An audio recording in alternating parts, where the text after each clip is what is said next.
Assalamualaikum warahmatullahi wabarakatuh. Ma'asyiral muslimin yang dimuliakan Allah Subhanahu wa taala. Tentu tidak ada kisah yang lebih baik dalam Al-Qur'an melebihi kisahnya para nabi dan rasul. Di dalam surah Yusuf, tepat pada ayat yang ketiga, Allah Subhanahu wa taala berfirman, "Nahnu naqussu 'alaika ahsanal qasasi bima auhayna ilaika hadzal Qur'an." Kami menceritakan kepadamu ya Muhammad kisah yang paling baik dengan mewahyukan Al-Qur'an kepadamu. Sebagian para ulama berselisih pendapat, dari sekian kisah para nabi dan rasul, mana kisah yang paling baik dari seluruh kisah para nabi dan rasul di dalam Al-Quranul Karim? Ada yang mengatakan bahwa kisah terbaik dalam Al-Quran adalah kisahnya Nabiullah Adam alaihi salatu wassalam, karena memang Adam adalah bapak pertama manusia. Ada juga yang mengatakan bahwa kisah terbaik dalam Al-Quran adalah kisah Ibrahim, karena Ibrahim adalah bapaknya para nabi, di mana setelah diutusnya Ibrahim tidak ada para nabi dan rasul kecuali dari keturunan Ibrahim. Ada yang mengatakan bahwa kisah terbaik dalam Al-Quran adalah kisahnya Nabi Musa. Alasannya karena hampir seluruh surat dalam Al-Quran secara umum ada petikan-petikan kisah Nabi Musa di dalamnya. Tetapi ada juga yang mengatakan bahwa kisah terbaik dalam Al-Quran, dan ini yang paling kuat wallahu alam, adalah kisahnya Nabi Yusuf alaihi salatu wassalam. Ma'asyiral muslimin yang dimuliakan Allah Azza wa Jalla, kisah Nabi Yusuf ini dimulai dengan mimpi. Saya katakan dari awal tadi, dimulai dengan mimpi, pertengahannya mimpi, dan akhirnya juga mimpi. Ketika Nabi Yusuf alaihi salatu wassalam di usia 10 tahun, Nabi Yusuf alaihi salatu wassalam bermimpi, dan mimpinya diceritakan kepada bapaknya. Coba yang mau mushaf para akhwat, di dalam surah Yusuf ayat yang keempat, Allah katakan, "Idz qala Yusuf li abi, ya abati inni ra'aitu ahada asyara kawkaban wasyamsa wal qamara ra'aituhum li sajidin." Ingatlah ketika Yusuf berkata kepada ayahnya Yakub, "Wahai ayah, sesungguhnya aku bermimpi melihat 11 bintang, matahari dan bulan. Kulihat semua mereka sujud kepadaku." Ikhwatu fiddin, tentu yang dimaksud sujud di sini bukan sujud ibadah, karena tidak boleh sujud ibadah kecuali diberikan kepada Allah. Yang dimaksud sujud di sini sujud ta'zim, penghormatan. Sama ketika Nabi Adam alaihi salatu wassalam di hadapan para malaikat, Allah katakan, "Usjudu li Adam fasajadu illa iblis." Sujudlah kepada Adam, maka seluruh malaikat sujud kepada Adam kecuali iblis. Ini bukan sujud ibadah kayak antum sholat sujud, bukan, tapi sujud penghormatan. Seperti umpamanya kalau tentara hormat kan diletakkan ini, itu namanya hormat. Lah budayanya mereka seperti itu hormatnya dengan cara sujud. Jadi bukan sujud ibadah, karena tidak boleh sujud ibadah kecuali kepada Allah. Kalau sujud ibadah diberikan kepada selain Allah, terjerumus kepada kesyirikan, dosa besar. Tidak boleh. Lah sama di sini, maksudnya adalah makhluk-makhluk seperti bintang, matahari dan bulan yang ditengok Yusuf alaihi salatu wassalam dalam mimpinya mereka sujud, maksudnya sujud penghormatan. Lah Nabi Yakub alaihi salatu wassalam paham ini bukan mimpi biasa, ini mimpi luar biasa. Dimana karena Yakub seorang nabi, turun wahyu kepada dia, dia tahu bahwa Yusuf ini kelak akan menjadi nabi. Makanya Nabi Yakub kemudian menasihati Yusuf, sebelum terjadi apa-apa dengan kamu, maka jangan ceritakan mimpi ini. Makanya Allah katakan, ya bunai la taqsus ru'yaka ala ikhwatika fayakidu laka kaidan inna syaitana lil insani aduwwun mubin. Wahai anakku, jangan kau ceritakan mimpimu ini kepada saudara-saudaramu itu, karena mereka akan membuat makar untukmu. Karena syaitan itu adalah musuh yang nyata bagi manusia. Jadi Nabi Yakub sudah memperingatkan Yusuf, jangan cerita mimpi ini. Kalau cerita sampai cerita kedengaran kepada saudaranya, timbul hasad, ini bisa masalah. Jadi dari sini ikhwan fillah yakun dengan Allah Subhanahu wa taala, banyak pelajaran dari dua ayat ini. Pertama, khusus bagi antum ya para santri, di sini Allah Subhanahu wa taala ajarkan bagaimana akhlak dan adab. Lihat seorang bapa berakhlak kepada anak dan anak berakhlak kepada bapa. Nabi Yakub tahu nama Yusuf, tapi dia tidak memanggil namanya kan? Hei Yusuf, tidak. Tapi memanggil dengan kata-kata ya bunai, wahai anakku. Begitu juga Nabi Yusuf tahu nama bapaknya Yakub, tapi tidak menyebut wahai bapak Yakub, tidak. Tapi dengan mengatakan ya abati, wahai bapakku. Inilah yang diajarkan Ibrahim alaihi salatu wassalam.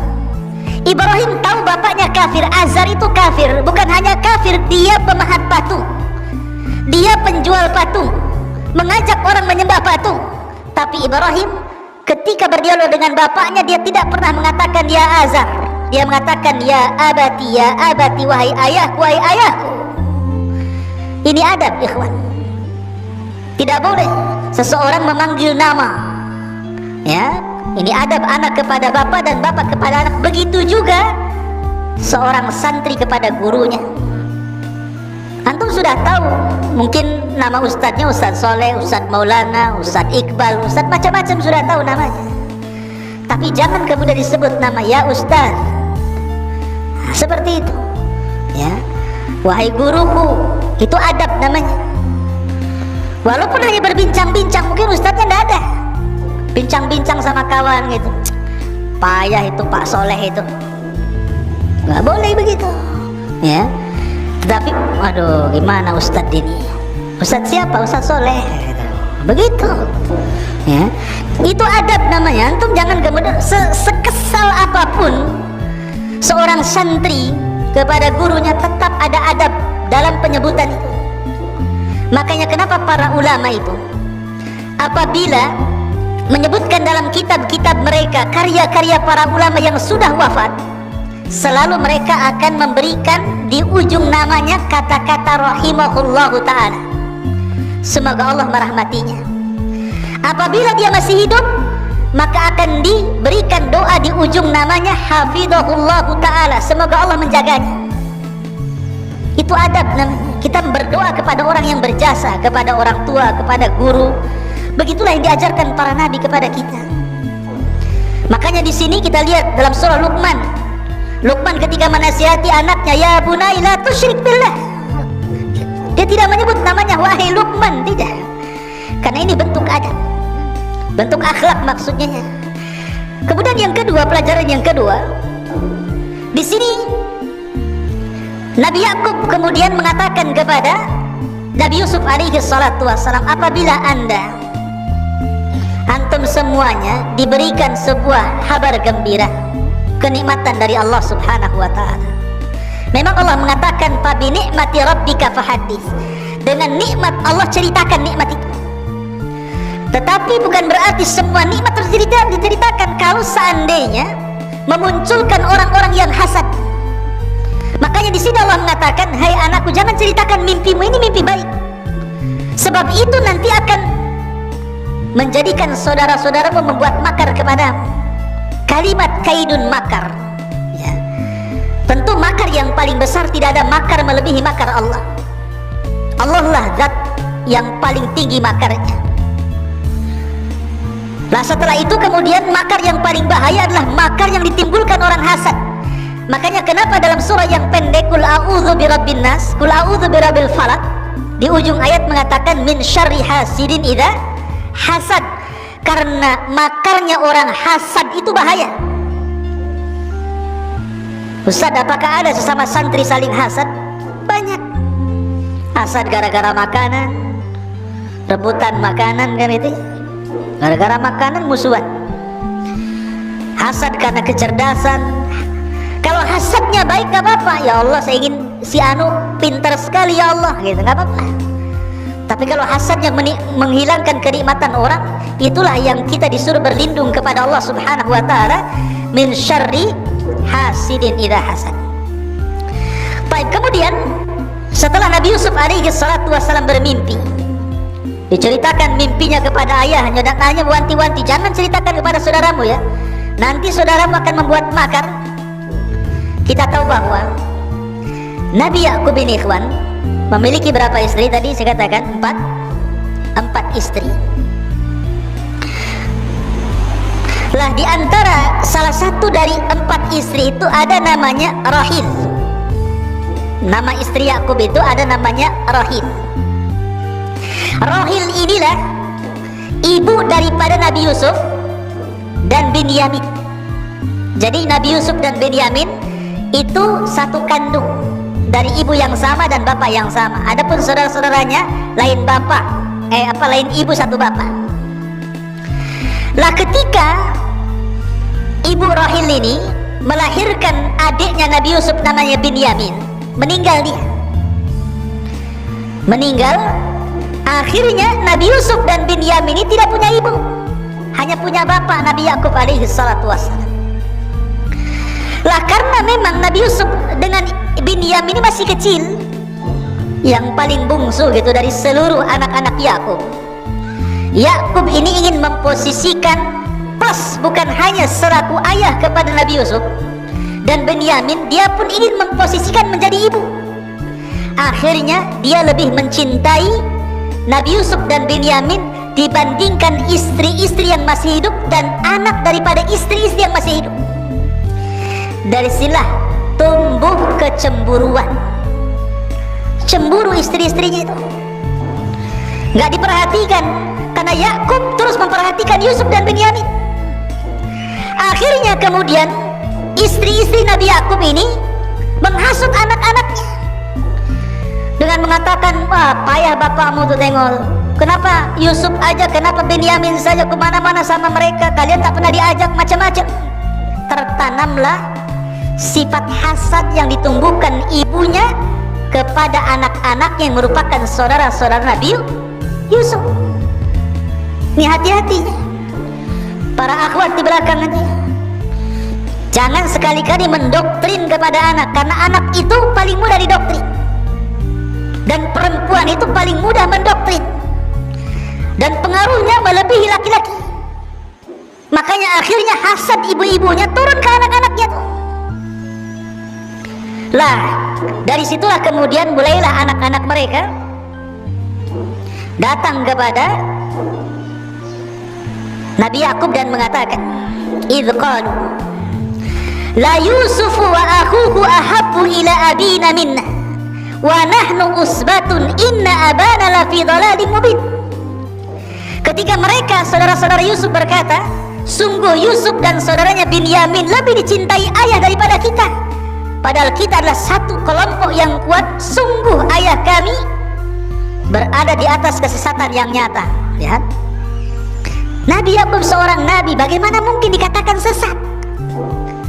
Ya, bagaimana mungkin seorang anak mengatakan sesat bapaknya, padahal Yakub itu nabi, disesat-sesatkan sama anak-anaknya.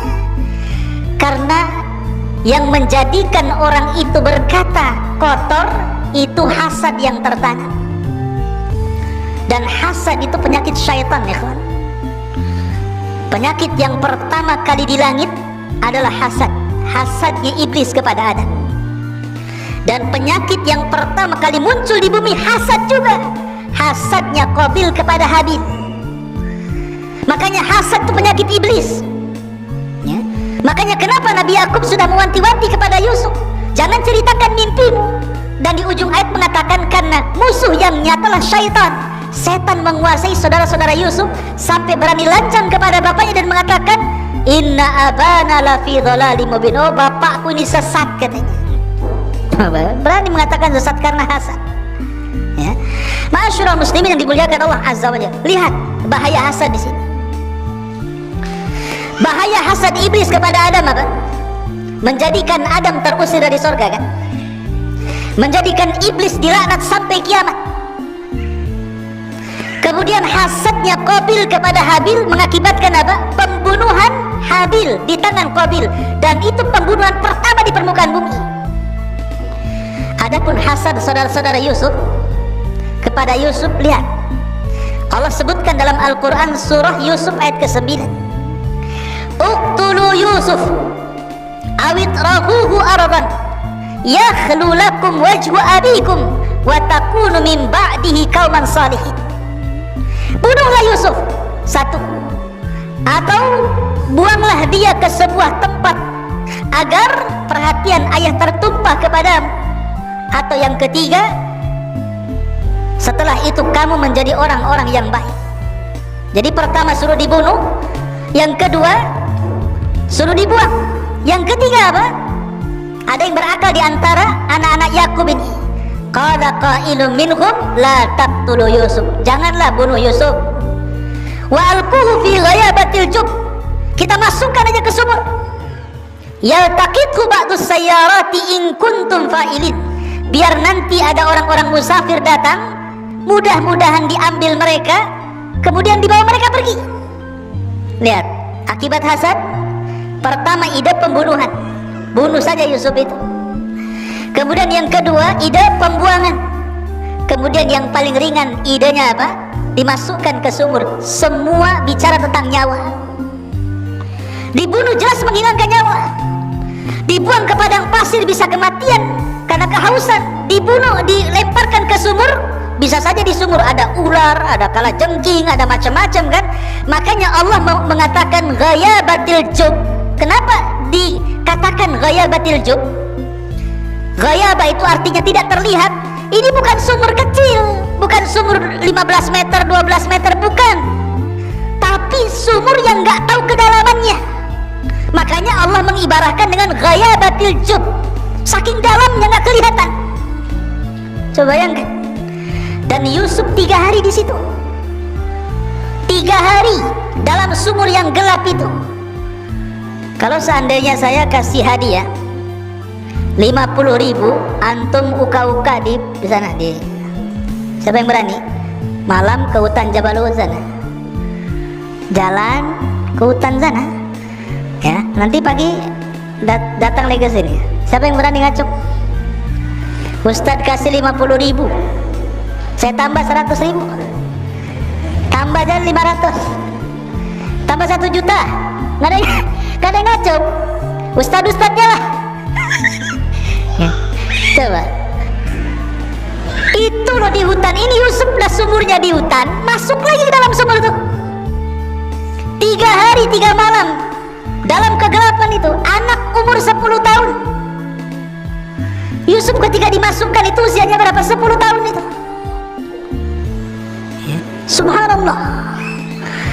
Tetapi dalam riwayat, ketika Yusuf berada di sumur itu, karena itu pilihan terakhir saudara-saudaranya, mereka tidak jadi membunuh, mereka tidak jadi membuang, dan mereka memasukkan Yusuf ke sumur.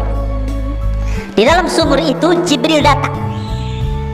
Selama 3 hari Jibril bolak-balik datang. Kemudian menenangkan Nabi Yusuf dalam sumur itu usia 10 tahun, dan menceritakan tentang bahwa Yusuf, nanti kamu sebentar lagi setelah 3 hari ini akan ada orang yang mengambil, kemudian nanti akan dijual, kemudian akan hidup di istana, kemudian akan dirayu perempuan, kemudian akan dipenjara, kemudian akan ini akan itu. Semua diceritakan Jibril tentang kehidupan Yusuf ke depan sampai meninggal. Jadi Yusuf sudah tahu gambaran nih setelah keluar dari sumur apa yang akan terjadi, karena Jibril sudah mengilhamkan kepadanya, ya. Makanya dia membuat tenang Yusuf di dalam sumur tadi. Ma'asyiral muslimin yang dimuliakan Allah Subhanahu wa taala. Allah Subhanahu wa taala mengatakan kisah tentang bagaimana Yusuf dimasukkan ke dalam sumur. Qalu ya abana ma laka la ta'manna ala Yusuf wa inna lahu lanasihun. Ini saudara-saudaranya itu sebenarnya karena hasadnya yang tinggi kepada Yusuf, sebenarnya berusaha untuk memisahkan Yusuf dengan bapaknya, tetapi tidak berhasil.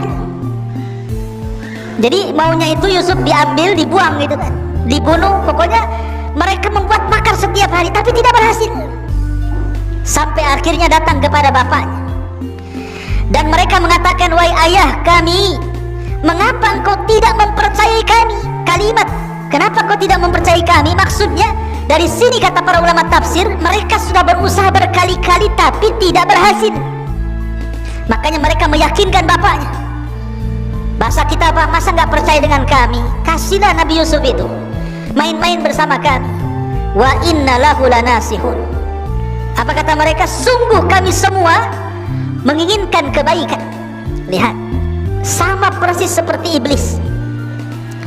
Ketika iblis masuk ke dalam surga, dia berusaha untuk membujuk Nabi Adam, kan?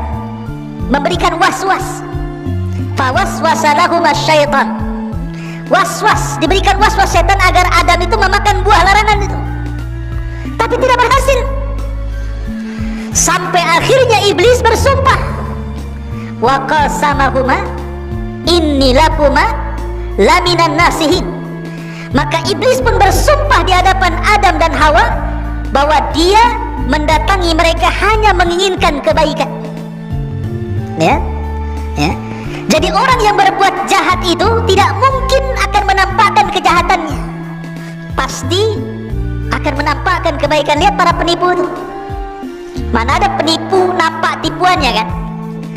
Pasti akan diberikan kebaikan dulu. Makanya sebuah kebatilan, kata Syekh Shalih Fauzan, kalau ditampakkan 100% ditolak manusia.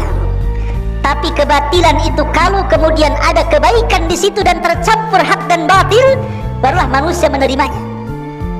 Makanya kenapa di sini ikhwatul fiddin, dalam rangka memuluskan kejahatannya, mereka meyakinkan bapaknya, percayalah bapak kepada kami. Kami ini tidak ingin apapun kecuali kebaikan kepada Yusuf.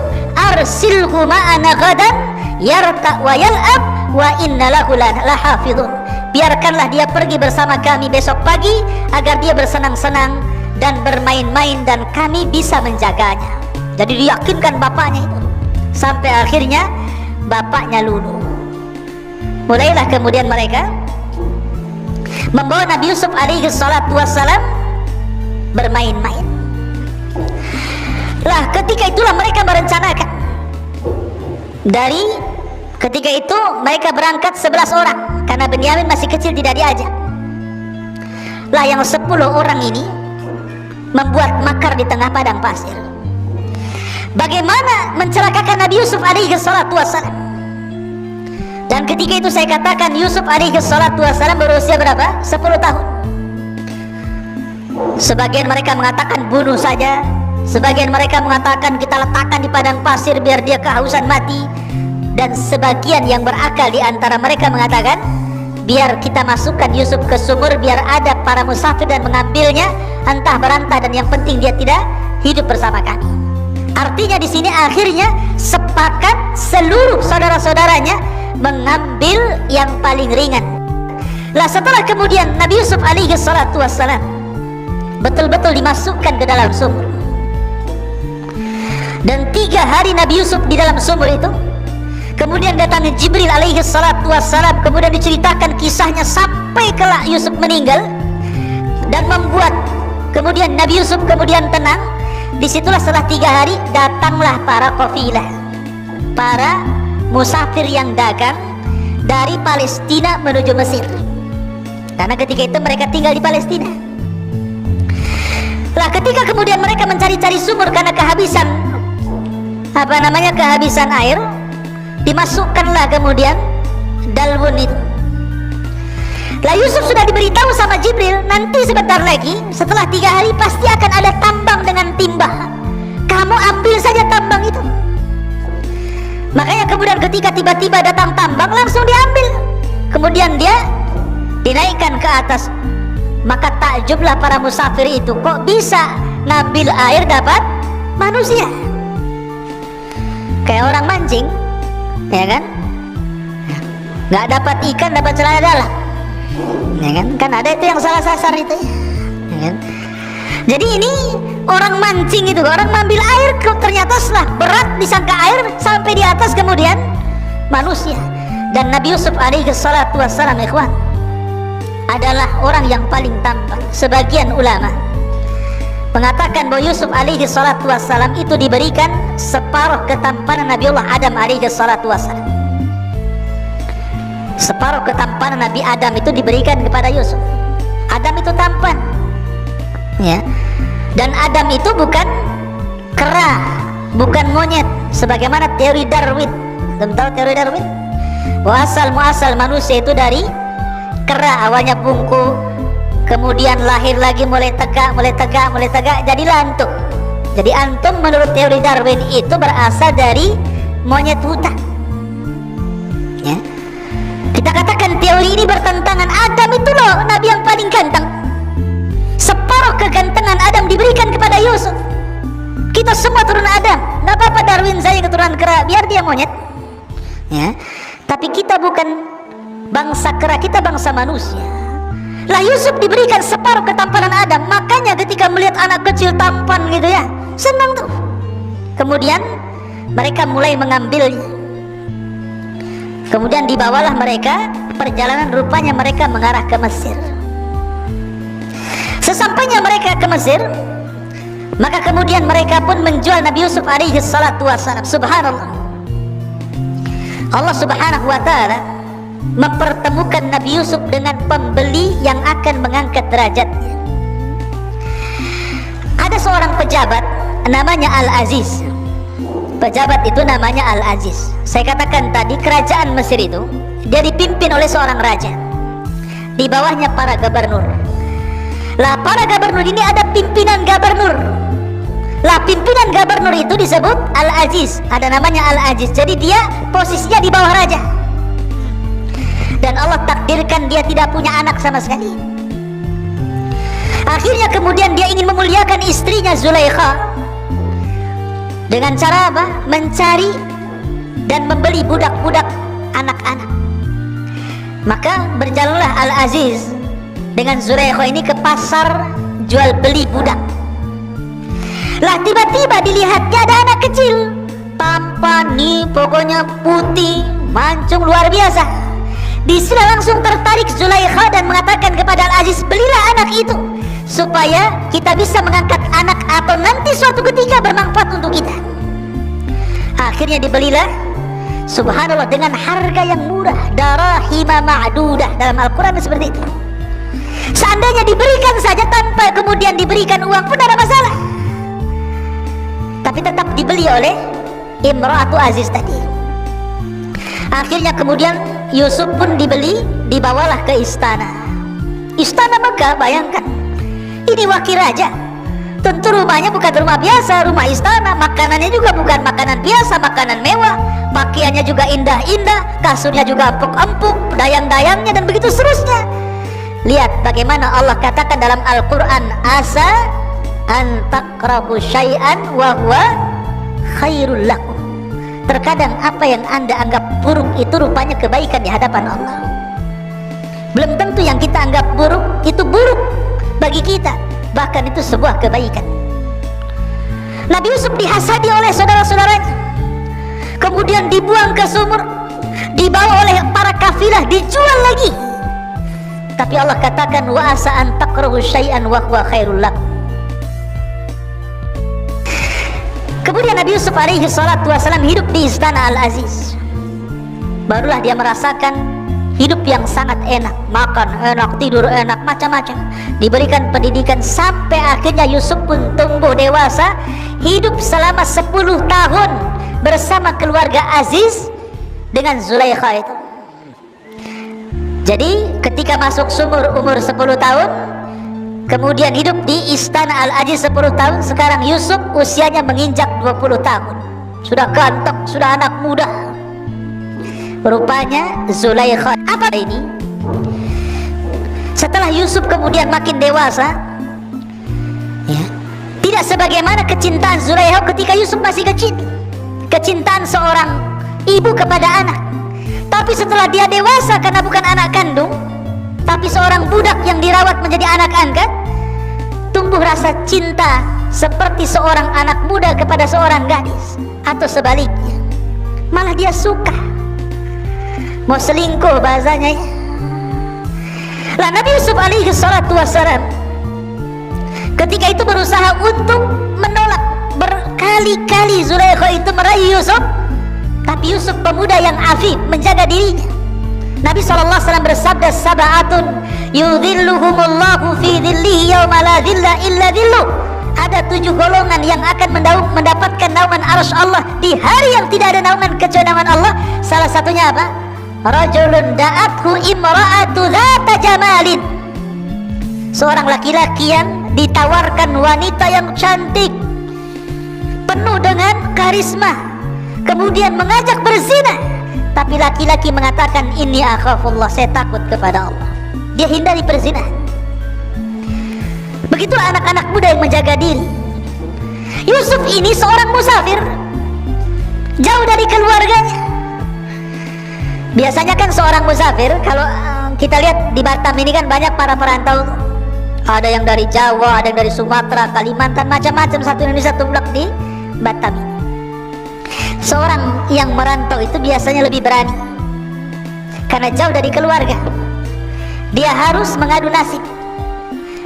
Makanya kalau para perantau itu jadi jahat-jahat sekali, kalau jadi baik-baik sekali.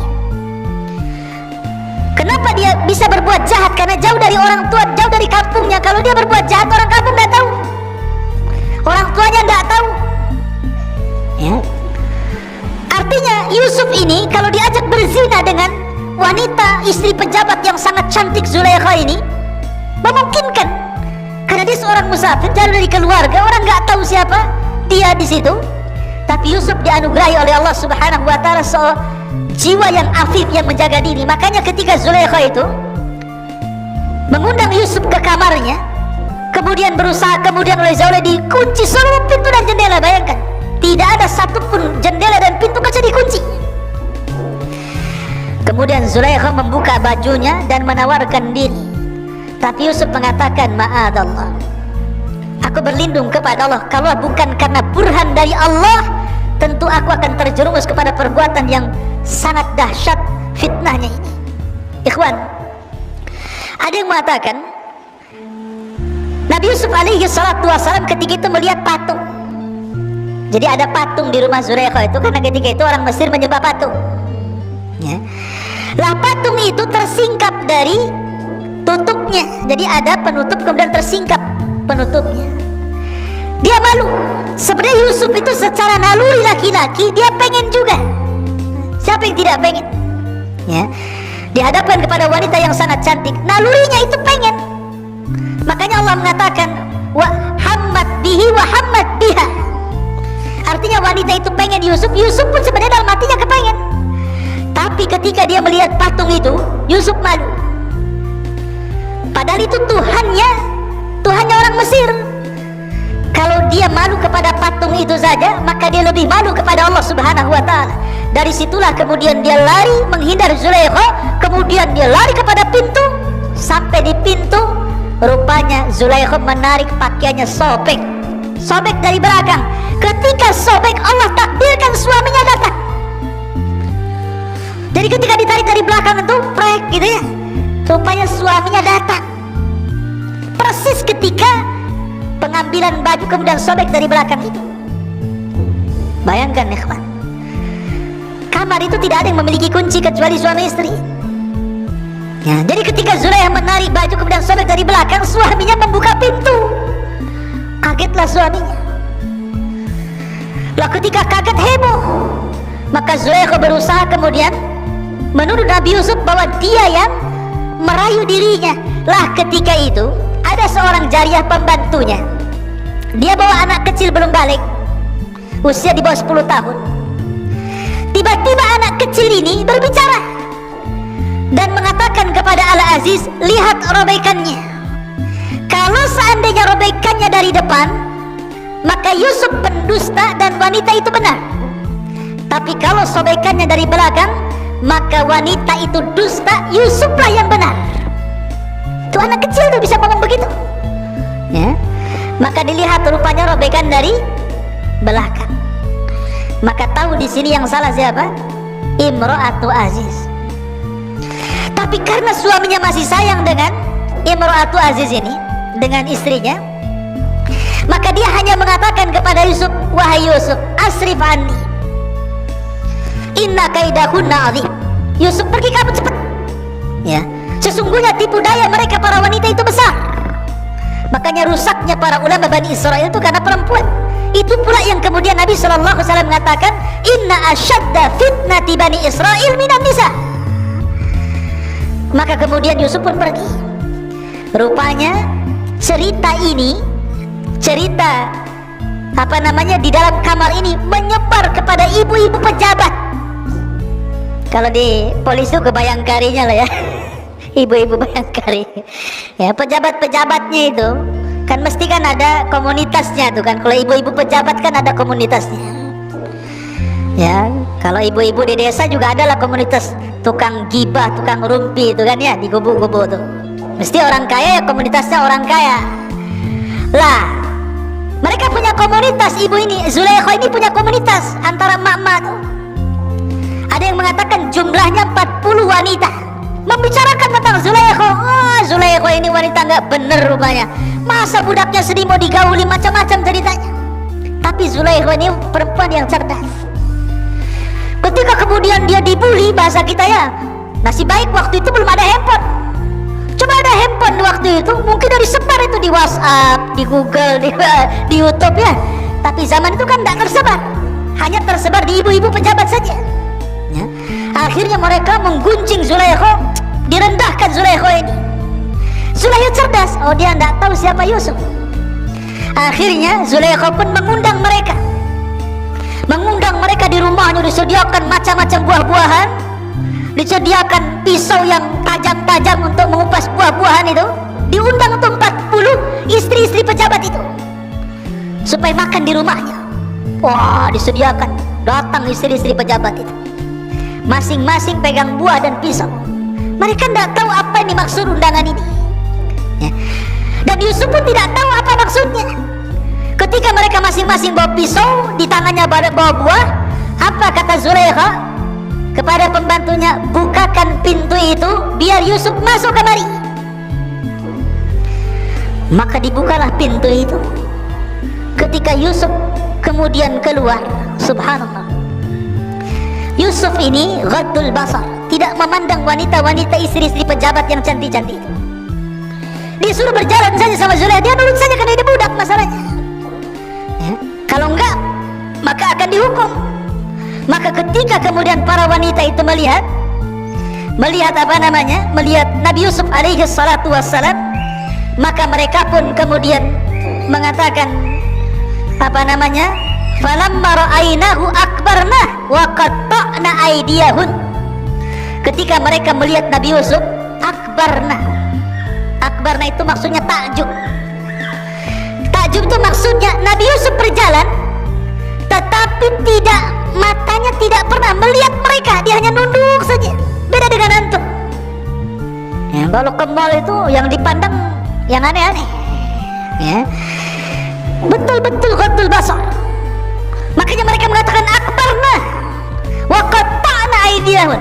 Kalimat qatta'na kalau dipotong, ini pisau umpamanya, ini kertas pisau, kalau satu kali sobekan dengan pisau berarti qata'a namanya. Tapi kalau qatta' pakai tasdid berarti berkali-kali. Itu bahasa Arabnya.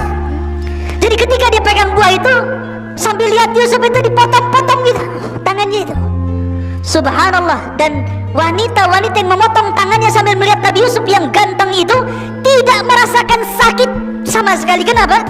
Kaidah, apabila seseorang sudah melebihi kecintaan yang di atas rata-rata, biasanya apapun rasa sakit akan hilang dari dia. Seperti Bilal bin Rabah, sangat mencintai Allah dan Rasulnya, disiksa sekuat apapun dia tidak merasakan sakit. Dia hanya mengatakan ahadul ahad, ahadul ahad. Begitulah wanita itu yang melihat, tidak pernah melihat laki-laki ganteng yang paling ganteng. Bagaimana tidak? Yusuf diberikan separuh ketampanan Nabi Adam, maka mereka mengatakan ma hadza basyarun in hadza illa malakun karim. Oh, ini bukan orang, ini malaikat katanya. Ya kan? Sampai mereka mengatakan seperti itu. Saking gantengnya nggak terasa memotong-motong tangannya sendiri. Lah disitulah kemudian baru Zulaikha tersenyum kepada mereka. Maka Zulaikha pun kemudian mulailah memaksa Yusuf agar melayani dirinya. Kalau tidak, saya akan penjarakan kamu. Tapi Yusuf tetap mengatakan as-sijnu ahabbu ilai, penjara lebih aku cintai daripada melakukan perzinahan.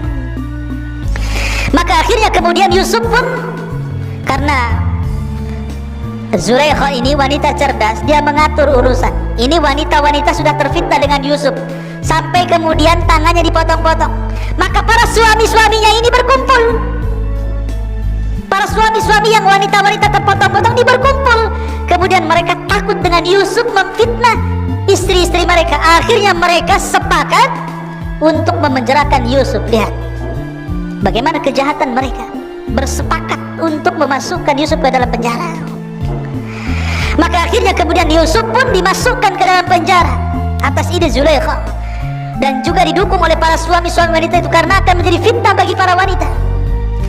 Maka dari sini kehidupan Yusuf berubah, ya, masuk lagi ke penjara selama 10 tahun. Lah ada kisah menarik. Raja itu punya zawak. Antum tahu zawak? Zawak itu dalam bahasa Arab, bahasa kita ini tukang nyicipin makanan, disebut zawak namanya.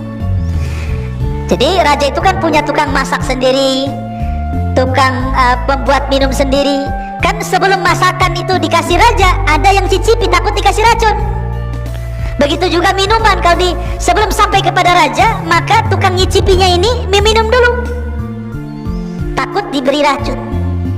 Lah Allah takdirkan zawak ini meninggal dunia, yang tukang nyicipi itu meninggal dunia. Kemungkinan meninggal dunia karena diracun, dan racun itu kemungkinan ada pada makanan atau pada minuman. Akhirnya ditangkaplah pembuat makanan dan pembuat minuman itu. Lah itu bertepatan ketika Yusuf masuk penjara. Makanya Allah mengatakan dalam Al-Quran, dalam surah Yusuf itu, maka Yusuf masuk penjara bersama 2 anak muda, masuk ke dalam penjara, ya. Akhirnya kemudian Yusuf masuk nih, 3 orang Nabi Yusuf dan 2 orang yang berkasus itu, karena berencana untuk salah satunya meracuni zawak tadi. Lah Allah takdirkan di penjara itu, ikhwan.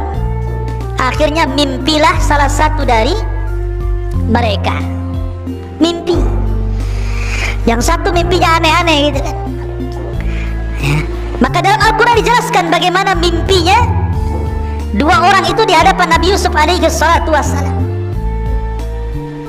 Ma'asyiral muslimin yang dimuliakan Allah subhanahu wa ta'ala, mimpinya bukan 36. Wa dakhala ma'ahu sijna fatayan, dan bersama Nabi Yusuf itu masuk pula 2 orang pemuda ke dalam penjara. Tadi saya sudah sebutkan kisah 2 pemuda ini. Yang satu tukang buat roti, yang satu tukang buat minuman, karena tertuduh telah meracuni zawak tadi. Qala ahaduhuma, berkata salah satu dari keduanya, inni arani a'siru khamran. Wa qala al-akhar inni arani ahmilu fawqa ra'si khubzan ta'kulu at-tayru minhu nabbi'na bi ta'wilihi inna naraka minal muhsinin. Sesungguhnya aku bermimpi memeras anggur. Dan yang lainnya berkata, aku bermimpi membawa roti di atas kepalaku, sebagiannya dimakan burung, berikanlah kepada kami takwilnya, sesungguhnya kami memandangmu termasuk orang yang baik. Maka Nabi Yusuf alaihissalam ini kan ahli takwil mimpi. Nabi Yusuf sudah tahu pasti salah satunya akan mati. Salah satunya akan mati nih. Karena salah satunya akan mati, maka Nabi Yusuf alaihissalam harus berdakwah supaya mereka masuk ke dalam agama Islam, agama Nabi Yakub, Nabi Ibrahim. Sebelum mati itu diislamkan dulu lah bahasanya. Makanya kemudian Nabi Yusuf alaihi salatu wasallam mulai berdakwah kepada mereka, wattaba'tu millata aba Ibrahim wa Ishaq wa Yaqub ma kana lana an nusyrika billahi min syai'in dzalika min fadlillahi alaina wa 'alan nas walakinna aktsaran nasi la yashkurun. Dan aku mengikuti agama nenek moyangku Ibrahim, Ishak dan Yakub. Tidak pantas bagi kami para nabi mempersekutukan sesuatu apapun dengan Allah. Itu adalah dari karunia Allah kepada kami dan kepada manusia semuanya, tetapi kebanyakan mereka bersyukur. Maka intinya Yusuf mengajak mereka untuk mentauhidkan Allah. Tapi memang tidak diceritakan dalam Al-Quran apakah keduanya masuk Islam atau tidak. Maksudnya mengikuti agama Yusuf atau tidak diceritakan. Tapi yang diceritakan adalah ketika keduanya kemudian diloloskan dari penjara, maka Nabi Yusuf alaihi salatu wasallam ketika itu mengatakan kepada salah satu dari yang akan diselamatkan, tidak akan mati, nanti kamu cerita kepada raja tentang kasusku. Aku akan ceritakan kasusku, kamu cerita kepada raja, mudah-mudahan raja mengampuniku. Maka yang ditakwil akan selamat itu, ya, saya akan ceritakan kalau sampai di istana. Akhirnya keduanya dipanggil. Setelah kasusnya kemudian disidangkan dan terbukti rupanya salah satu yang berikan racun, lah rupanya yang meracuni zawak yang suka mencicipi makanan raja itu siapa? Tukang pembuat roti. Adapun tukang pembuat minuman khamar itu bebas karena dia tidak meracun. Makanya ketika ditakwil itu ada roti di atas kepalanya, sebagiannya dimakan burung. Maksudnya adalah dia akan divonis mati dan dialah akan disalib dan jasadnya akan dimakan burung. Makanya ketika keluar penjara, yang membuat roti ini dia yang bersalah menaruh racun tadi, maka mati. Lah yang membuat minum ini lupa pesan Yusuf bahwa nanti kalau kamu keluar ceritakan kisahku kepada raja, kasusku seperti ini, biar jadi pertimbangan raja. Lupa pula dia sampai 10 tahun, lupa tidak cerita. Terpaksa Yusuf hidup di penjara berapa? 10 tahun. Orang gak bersalah masuk penjara 10 tahun jadi penjara Nabi Yusuf. Ya subhanallah. Lah baru setelah itu ketika ada kasus mimpinya raja, raja ini bermimpi. Mimpinya itu saja, setiap malam itu lagi mimpinya, itu lagi mimpinya. Dia ceritakan mimpinya kepada para penasihat. Itu hanya bunga-bunga tidur saja, itu hanya lewat saja. Tapi raja penasaran karena mimpinya bukan sekali tapi berkali-kali. Apa mimpinya? Qalal maliku inni ara sab'a baqaratin siman ya'kuluhunna sab'un ijab wa sab'a sumbulatin khudrin wa ukhar yabisat ya ayyuhal mala'u aftuni fi ru'yaya in kuntum lirru'ya ta'burun. Raja berkata kepada para pemuka kaumnya, sesungguhnya aku bermimpi melihat 7 ekor sapi betina yang gemuk dimakan oleh 7 ekor sapi betina yang kurus. Harusnya kan terbalik ya, harusnya yang kurus dimakan yang gemuk ya, ini yang kurus makan yang gemuk pula kan gitu. Kan aneh jadinya. Kemudian 7 tangkai gandum yang hijau dan 7 tangkai lainnya yang kering dijadikan satu. Ini maksudnya apa? Wahai orang yang terkemuka, terangkanlah kepadaku takwil mimpiku ini jika kalian ahli takwil. La ikhwatu fiddin, ketika itu pelayannya yang suka membuat khamar kepada raja itu kan membawa minuman. Cerita dia baru ingat itu kisah Nabi Yusuf di penjara itu, bahwa dia pun mengenal ahli takwil dalam penjara. Dulu aku juga ditakwilkan mimpinya. Maka ceritalah pada raja, ada sebenarnya orang ahli takwil mimpi, tapi yang di penjara karena dia pernah mentakwil mimpiku. Maka sang raja kemudian penasaran, kalau begitu utuslah seseorang, panggil dia kemari. Akhirnya kemudian dipanggillah orang itu kepada penjara. Maka Nabi Yusuf alaihi salatu wasallam mulai menakwilkan mimpi itu. Bahkan takwilnya sangat mengkhawatirkan karena akan terjadi kelaparan. Yang kuat memakan yang lemah, akan terjadi kelaparan di mana-mana. Macam-macam ditakwilkan Nabi Yusuf alaihi salatu wasallam. Kemudian orang ini mengatakan, kalau begitu maukah kau datang denganku menuju raja, kau ceritakan hal itu kepada raja. Tapi Nabi Yusuf mengatakan tidak. Kalau aku harus mentakwilkan mimpi raja, ada satu syarat. Selesaikan kasusku dulu. Nah, ya. Bagaimana Yusuf alaihi salatu wassalam menyelesaikan kasusnya? Dan ini kenapa kemudian Allah buat lupa orang yang suka buat minuman untuk raja itu, supaya Yusuf keluar dari penjara bukan karena pertolongan orang, tapi betul-betul Allah yang menolongnya. Taufik dari Allah Azza wa Jalla. Makanya Yusuf sengaja di penjara sampai 10 tahun. Hikmahnya adalah supaya Yusuf tidak ditolong manusia, tapi Allah langsung yang menolong dengan memberikan jalan keluar, dan itu pertolongan terbaik. Akhirnya kemudian setelah disebutkan kasusnya bahwa Yusuf dulu begini-begini dengan Zulaikha, dengan wanita-wanita para pejabat, begini-begini, raja mengiyahkan, iya, saya siap menyelesaikan kasusmu. Akhirnya dipanggillah wanita-wanita itu yang dulu memperdayakan Yusuf alaihi salatu wassalam, dipanggil satu-satu, dikumpulkan di kerajaan, sampai akhirnya Zulaikha ngaku bahwa dia yang salah. Maka raja pun marah dan suami Zulaikha pun marah. Akhirnya kemudian karena dipermalukan di depan umum, diceraikan Zulaikha sama suaminya Al-Aziz itu, dan wanita-wanita yang lain juga diceraikan suami-suaminya. Dan itu sebuah balasan dari Allah, al-jaza'u min jinsil amal, bahwa balasan itu sesuai dengan amalannya. Jangan kira seseorang melakukan kebaikan ataupun keburukan kecuali pasti ada balasan keduanya. Tidak cepat maka lambat. Dan orang-orang yang berbuat zalim, balasannya akan disegerakan sebelum akhir. Akhirnya kemudian setelah Yusuf pun kemudian dibela oleh raja dan dibebaskan oleh sang raja, dan mereka orang-orang yang pernah mendoliminya mendapatkan balasan, maka Yusuf pun kemudian berusaha untuk mentakwilkan mimpi sang raja.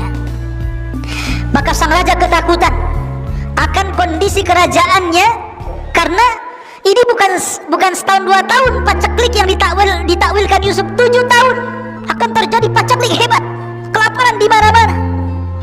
Makanya Nabi Yusuf alaihi salatu wassalam menawarkan diri kepada raja, kalau engkau percaya wahai raja, serahkanlah pembendaharaan Mesir kepada aku. Jadi menteri ekonomi loh bahasa sekarangnya. Serahkan perekonomian Mesir kepada aku. Akhirnya kemudian sang raja pun ketika mengatakan falamma kallamahu qala innakal yaum ladaina makinun amin, ya. Kemudian sang raja pun percaya Yusuf, diangkatlah jadi bendaharawan Mesir. Maka Yusuf mulai membuat siasah politik. Bayangkan, oh dia sekarang jadi orang kepercayaan raja. Lihat, memang terkadang orang itu susah-susah dahulu kan, mulai dari dihasadi keluarganya, dibuang ke sumur, dijual, dimasukkan ke penjara. Subhanallah, ini kan keperitan hidup semuanya. Dan di endingnya Yusuf menjadi seorang menteri kepercayaan raja, menyelamatkan Mesir, diberikan fasilitas paling tinggi. Maka kemudian Yusuf pun mulailah berpolitik. Dia memberikan uang-uang ke masyarakat agar menanam gandum di mana-mana, beras di mana-mana. Nanti sebagiannya diambil kerajaan dan sebagian dikonsumsi oleh mereka. Lah yang diserahkan ke kerajaan ini disimpan oleh Nabi Yusuf sampai setelah 7 tahun betul-betul terjadi kekeringan, paceklik di mana-mana. Tapi Mesir mengalami luar biasa kemakmuran. Negara-negara tetangganya semua kelaparan kecuali Mesir. Semua kelaparan, termasuk Palestina, karena Palestina dekat dengan Mesir, perjalanan darat. Perbatasannya jalur Gaza itu. Akhirnya terdengarlah oleh keluarga Nabi Yakub bahwa kalau ingin mendapatkan makanan dan tidak akan kelaparan, maka mereka boleh menukar gandum, menukar makanan dengan barang-barang berharga. Berangkatlah keluarga Yakub ini, 10 orang datang ke Mesir membawa barang. Yusuf sudah sukses di Mesir. Lah ketika datang ke istana Mesir, Yusuf kenal. Ini orang-orang ini kenal, ini dulu orang yang mendalimi saya. Lihat, orang yang disakiti selamanya tidak akan lupa kepada orang yang menyakiti, tapi orang yang menyakiti akan lupa kepada orang disakitinya. Itu kaidah itu. Ingat gak antum dulu zalimi saya? Enggak ingat. Yang mendalimi biasanya gitu, enggak ingat dia. Tapi yang dizalimi akan ingat terus. Oh ini, walaupun udah tua, mukanya ini kayak dulu nih orang yang kurang ajar sama saya. Ya. Yusuf kenal tuh saudara-saudaranya, tetapi saudara-saudara nggak kenal sama Yusuf. Ya. Maka Yusuf pun kemudian, tapi dia berusaha. Disinilah Allah tampakkan adabnya seorang nabi, akhlaknya seorang nabi. Jazaul ihsan, jazaus sayyi'ah. Balasan keburukan tidak dibalas dengan keburukan, tetapi dibalas dengan kebaikan. Begitulah para nabi yang mengajarkan kepada kita. Ya.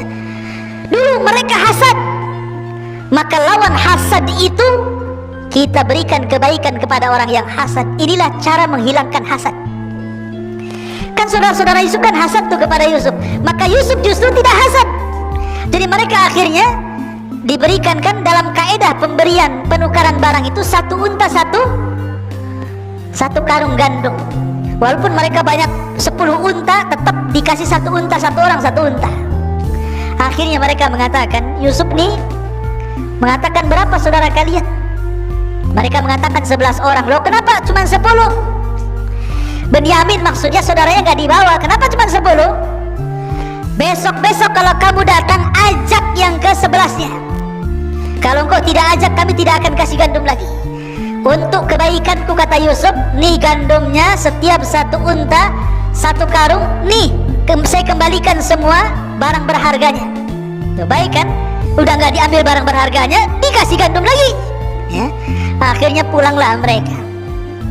Sampai di Palestina berjumpa dengan Nabi Yakub. Nabi Yakub itu pantang makan yang haram, pantang makan pemberian orang, nggak mau dia. Ketika dia melihat gandum-gandum itu di atas unta, kemudian barang berharganya kembali, Yakub menolak, nggak mau. Ini harus dikembalikan nih.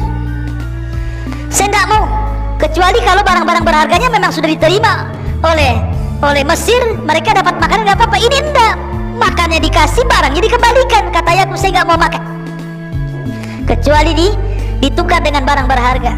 Akhirnya mereka mengatakan, tidak wahai ayahku.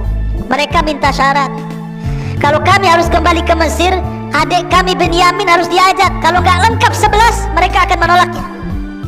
Nabi Yakub teringat dengan Yusuf. Nabi Yakub teringat dengan Yusuf, nanti dimasukkan sumur lagi kan gitu ya. Dia takut karena di antara ujian Nabi Yakub itu salah satunya dia menangis karena sedih kehilangan Yusuf sampai buta. Setiap hari Yakub menangis karena tidak wajar kematian Yusuf, apalagi tahu Yakub ini Yusuf akan jadi nabi. Maka dia sedih menangis, akhirnya buta, nggak bisa melihat. Pada awalnya Yakub tidak mengizinkan Benyamin, tapi dirayu dan ini demi makan, demi tidak kelaparan. Akhirnya Yakub pun kemudian setelah dipastikan Benyamin aman, maka boleh mengizinkan Benyamin ikut. Berangkatlah mereka dengan Benyamin yang tadinya 11 unta jadi 10 unta jadi 11 unta, kan jadi banyak tuh karungnya. Setelah sampai di sana, Nabi Yusuf kenal dengan Benyamin. Benyamin tak kenal dengan Yusuf. Akhirnya kemudian oleh Nabi Yusuf dipisahkan tuh dari kawan-kawannya, dimasukkan ke dalam kamar. Kemudian Yusuf baru bercerita bahwa dia adalah Yusuf. Wah, senanglah Benyamin karena berjumpa dengan saudara sudah lama, bertahun-tahun tidak berjumpa. Dari situlah maka Yusuf tidak mau berpisah dengan Benyamin. Disitulah dia buat makar. Dia ngomong sama Benyamin, nanti sebelum kau pulang, nanti kendaraanmu akan saya kasih barangku. Nanti kau akan dituduh mencuri. Nanti kalau kamu dituduh mencuri, kamu tidak akan pergi lagi ke Palestina dan kamu akan hidup bersama saya di sini. Betul, dibuat siasat seperti itu.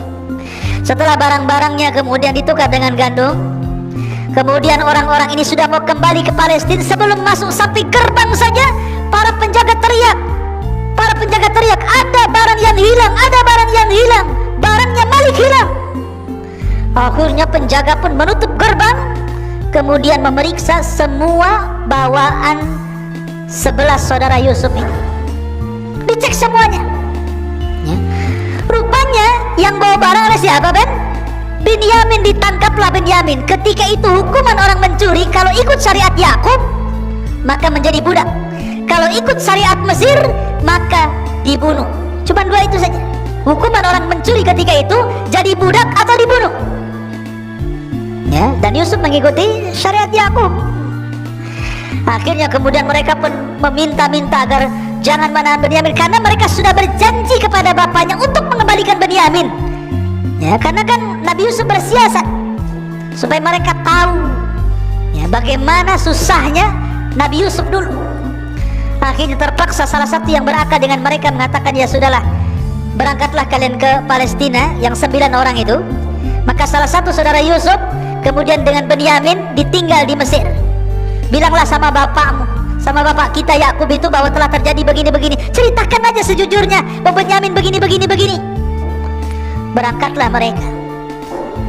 Sampai di Palestina, Yakub gak percaya karena dia sudah pernah melakukan kejahatan kepada Yusuf dan tidak pulang. Sekarang Benyamin tidak pulang lagi. Kalian apakan Benyamin? Bahasanya seperti itu kan. Kata bapaknya, pokoknya cari sedapat mungkin Yusuf dengan Benyamin, datangkan kepada aku. Saya nggak mau tahu, kata Yakub. Itu sudah buta tuh. Saya nggak mau tahu, saya nggak mau menerima bakaran. Sekarang kalian pergi lagi, datangkan Benyamin dan Yusuf kepada aku.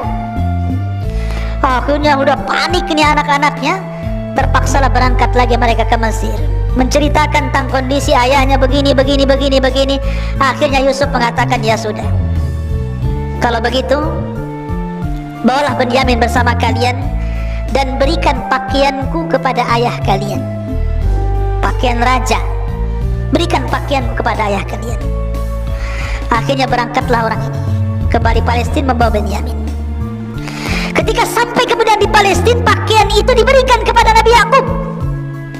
Tiba-tiba Yakub mencium bau Yusuf. Kemudian diciumnya baju itu sampai akhirnya Allah takdirkan yang tadinya buta menjadi melek, sembuh butanya dari pakaian Nabi Yusuf itu. Dan setelah kemudian Yusuf alaihi salatu wassalam mengundang mereka semua untuk ke Mesir. Maka dibawalah seluruh keluarga Nabi Yakub dan 11 saudaranya, istri-istrinya, anak-anaknya, cucu-cucunya, semua diboyong ke Mesir. Dan subhanallah, disinilah takwil mimpi yang terakhir, bahwa apa yang ditakwilkan oleh ayahnya, bahwa kelak maksudnya 12 bintang itu sujud kepada diriku, maksudnya 12 saudaranya. Akhirnya mereka menjadi orang-orang yang mengikuti Yusuf alaihi salatu wassalam. Dan itulah diantara kisah terbaik dalam Al-Quran, kisah Nabi Yusuf alaihi salatu wassalam. Sebagai gambaran kisah, antum bisa baca Al-Qurannya, nanti akan nyambung dengan kisah yang saya kisahkan. Dan mudah-mudahan kedepannya kita membuat kajian rutin entah seminggu sekali, ya, membahas ilmu-ilmu penting supaya menjadi bekal antum ketika pulang berdakwah di masyarakat. Mudah-mudahan ada manfaatnya. Subhanakallahumma bihamdika asyhadu an la ilaha illa anta astaghfiruka wa atubu ilaik. Allahu ta'ala alam. Assalamualaikum warahmatullahi wabarakatuh.